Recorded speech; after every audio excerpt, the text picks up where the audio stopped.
इस वीडियो को देखने के बाद आप समझ पाएंगे कि आलस्य क्या है, यह कैसे पैदा होता है और इसे कैसे खत्म किया जा सकता है।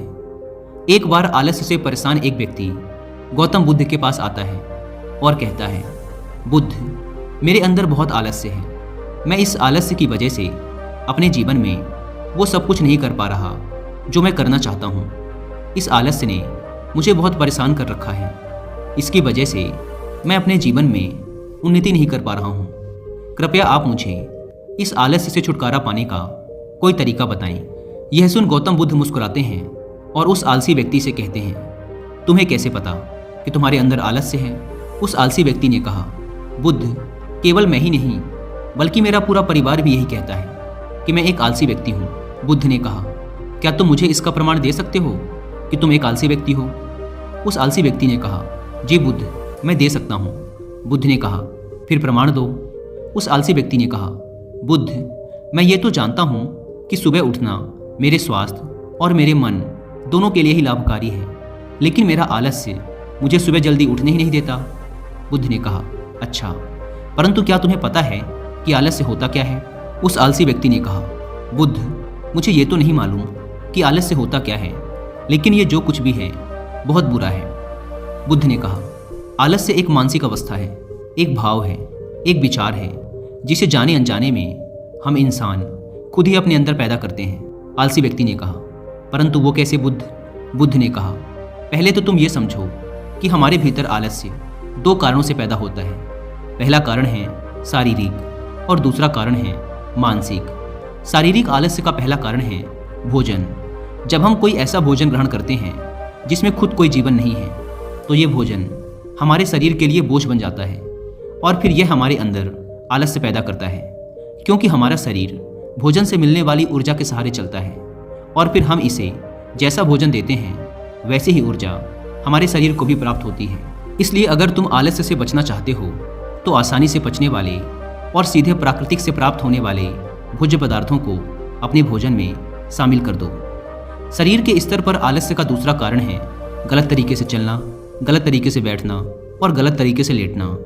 गौतम बुद्ध ने आश्रम के भिक्षुओं की तरफ इशारा करते हुए उस आलसी व्यक्ति से कहा, अगर तुम ध्यान से देखो तो तुम्हें आश्रम के इन भिक्षुओं के चलने, बैठने और लेटने की अवस्थाओं में एक विशेष प्रकार का संतुलन नजर आएगा।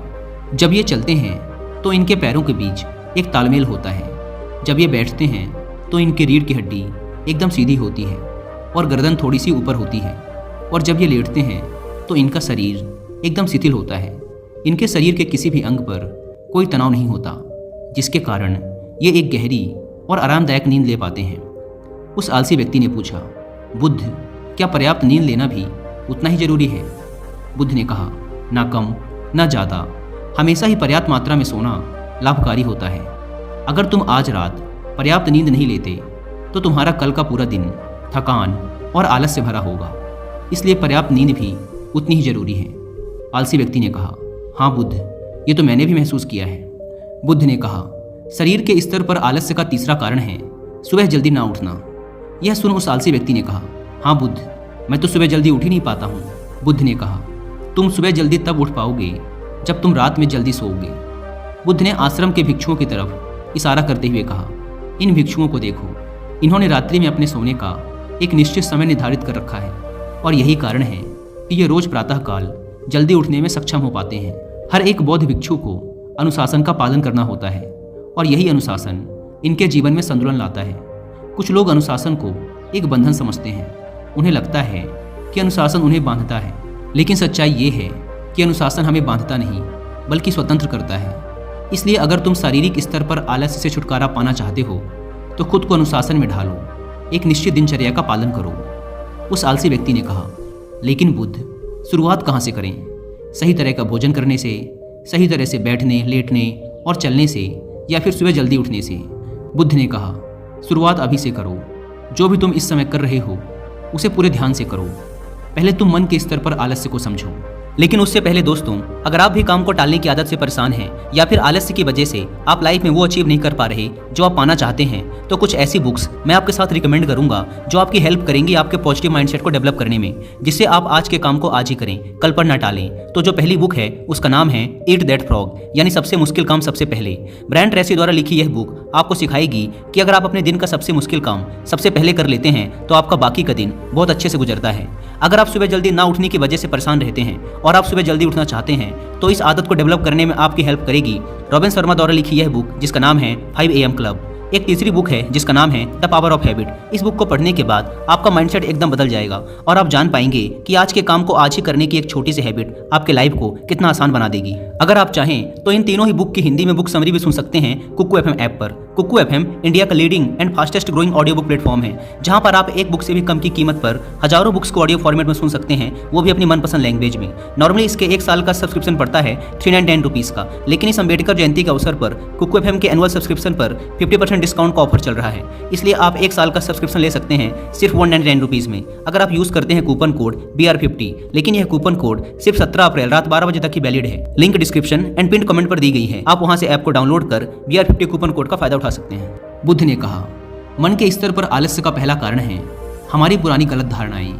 जब हम किसी काम के लिए खुद को काबिल नहीं समझते तब हमारे भीतर आलस्य पैदा होता है। अगर हमारे मन ने यह विश्वास कर लिया कि पिछली बार की तरह इस बार भी मैं इस काम में असफल ही होऊंगा, तो उस काम को करने में हमें आलस्य आएगा। जबकि हम खुद को ये नहीं समझा पाते कि पिछली बार और इस बार में बहुत फर्क है। अब हम मानसिक तौर पर वो नहीं हैं जो पहले थे। हमने पिछली हार से बहुत कुछ सीखा भी है। इसलिए मानसिक आलस्य से बचने के लिए सबसे पहले खुद पर विश्वास करना सीखो। मानसिक आलस्य का दूसरा कारण है छोटी सोच वाले और आलसी व्यक्तियों का साथ करना। कई बार ऐसा होता है कि हम खुद आलसी नहीं होते, लेकिन कुछ आलसी और कामचोर लोगों के साथ रहते रहते हम खुद भी आलसी और कामचोर बन जाते हैं। यह सुन उस आलसी व्यक्ति ने कहा, हाँ बुद्ध, ये तो मैंने भी महसूस किया है। बुद्ध ने कहा, तो सबसे पहले आलसी और कामचोर लोगों की संगति में रहना छोड़ो। बुद्ध ने आगे कहा, मानसिक आलस्य का तीसरा कारण है काम को टालने की आदत। काम को टालना आलस्य और मानसिक तनाव का सबसे बड़ा कारण है। शुरुआत में तो हमें पता नहीं चलता, लेकिन धीरे धीरे ये आदत हमारे अंदर घर कर जाती है और ये एक अकेली आदत ही किसी भी इंसान की ज़िंदगी बर्बाद करने के लिए काफ़ी है। इसलिए जो काम आज किया जा सकता है उसे कल पर कभी ना टालें। बुद्ध ने कहा, मानसिक आलस्य का चौथा कारण है लक्ष्य का स्पष्ट ना होना। मान लो तुम किसी बड़े से रेगिस्तान में फंस चुके हो और तुम्हें जोरों की प्यास लगी है, तब तुम क्या करोगे? उस आलसी व्यक्ति ने कहा, मैं पानी की तलाश करूंगा। मैं कोशिश करूंगा कि जल्द से जल्द रेगिस्तान के पास वाले गांव में पहुंच जाऊं। बुद्ध ने कहा, लेकिन अगर बहुत कोशिश करने के बाद भी तुम्हें पानी ना मिले तब? उस आदमी ने कहा, मैं तब भी प्रयास करता रहूंगा, क्योंकि मेरे पास और दूसरा कोई विकल्प ही नहीं होगा। गौतम बुद्ध ने मुस्कुराते हुए कहा, इंसान को आलस्य तभी घेरता है जब उसके पास कोई स्पष्ट लक्ष्य ना हो या फिर उसके समक्ष बहुत से विकल्प उपलब्ध हों। इसलिए लक्ष्य का निश्चित होना परम आवश्यक है। अगर तुम सुबह उठकर व्यायाम नहीं कर पा रहे हो तो उसका कारण तुम्हारी नज़र का स्पष्ट ना होना है। अभी तुम भविष्य में होने वाले रोगों और उन रोगों से होने वाली पीड़ा को स्पष्ट रूप से महसूस नहीं कर पा रहे हो। बुद्ध ने आगे कहा, मन के स्तर पर आलस्य का पांचवा कारण है किसी काम को करने की कोई बड़ी वजह ना होना। मान लो तुम बहुत से कीमती गहने लेकर एक सुनसान रास्ते से गुजर रहे हो। तुम चलते चलते बहुत थक चुके हो और तुम्हारा बैठने का मन कर रहा है और तुम एक बड़े से पेड़ के नीचे आराम करने के लिए बैठ जाते हो। तुम अभी बैठे ही थे कि तुमने देखा कि दूर से कुछ डाकू तुम्हारी तरफ भागे आ रहे हैं। तो क्या ऐसी परिस्थिति में भी तुम्हारा आलस्य तुम्हें भागने से रोक सकेगा? नहीं ना। तो मेरी एक बात को समझो, तुम्हारा आलस्य केवल तुम्हें उन्हीं कामों को करने से रोक सकता है जिन्हें करने की तुम्हारे पास कोई बड़ी वजह नहीं है। वह आलसी व्यक्ति कहता है, आपका बहुत बहुत धन्यवाद बुद्ध, आपसे मुझे आलस्य का सारा खेल समझ आ गया। गौतम बुद्ध कहते हैं, मेरी एक बात हमेशा याद रखना, जहाँ स्पष्टता है और काम को करने की कोई बड़ी वजह है, वहाँ आलस्य हो ही नहीं सकता।